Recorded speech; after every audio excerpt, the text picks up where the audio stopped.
And then, sa pending matter ng executive session, actually, we have a room available pero pumasok din yung request ng counsel ni Guo Huaping na si Attorney David, who is also a resource person na sa next or last hearing na lang. So kaming, and Manjo, just to update you, kaming mga members ng committee, ready kami to go into executive session now. We have a room available, but in a way, it's also partly your call, no? Handa ka na ba ngayon or sa susunod na hearing pa? Pero ngayon na sana, Miss Alice, Guo Huaping, ako naniniwala ako sa timeliness ng mga bagay-bagay. Yes, from the Honorable Chair, Majority Leader. If we're going to proceed with the executive session, because I made likewise, as per your request during the last hearing, I made available the adjacent office, which is just a few steps away, Madam Chair. Thank you very much, Majority So it is the Leader. pleasure now of the committee to have the executive session, or kasi matagal ka na nanghihingi na executive session, Miss Alice. Tuloy na ba ngayon? Gusto ng komite. What say you? Your Guo Honor, Huaping? Madam Chair, I'm very thankful po for the opportunity po. However po, gusto ko po sana kasama po yung counsel ko po, yung lead counsel ko po sana. Request ko lang po. So sa next and Opo, possibly next po. last hearing na lang Opo. natin. Wala ba yung counsel mo?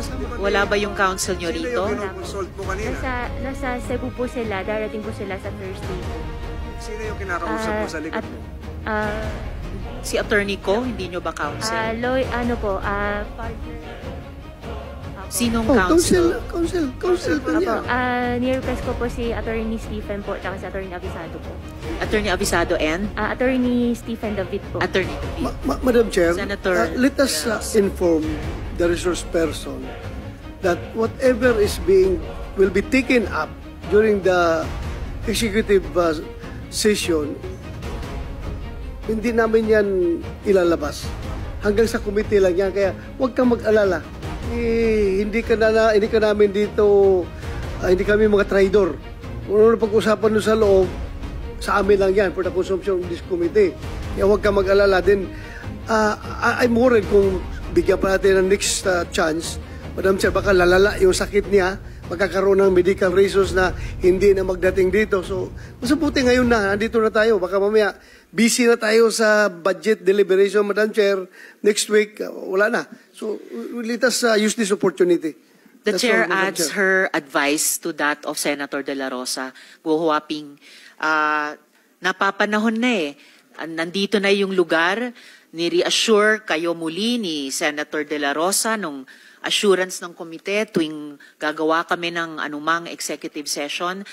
I really advise you to take advantage of this moment. At kung may bitin pa or nagtyaga nga kami sa mabagal na translation with resource persons na sa tingin naman namin nakakaintindi naman, you may ask Attorney Ko and your other counsels here present to consult with Attorney David kung may tanong ka during the executive session. But I really advise you to take advantage of this opportunity And Madam Chair, today. Madam Chair, Majority Leader. kung masama ang pakiramdam niya, yung office ko katabi lang yung clinic pwede rin natin pa-assist sa'yo, Miss Alice, yung mga doktora at doktor doon. Opo.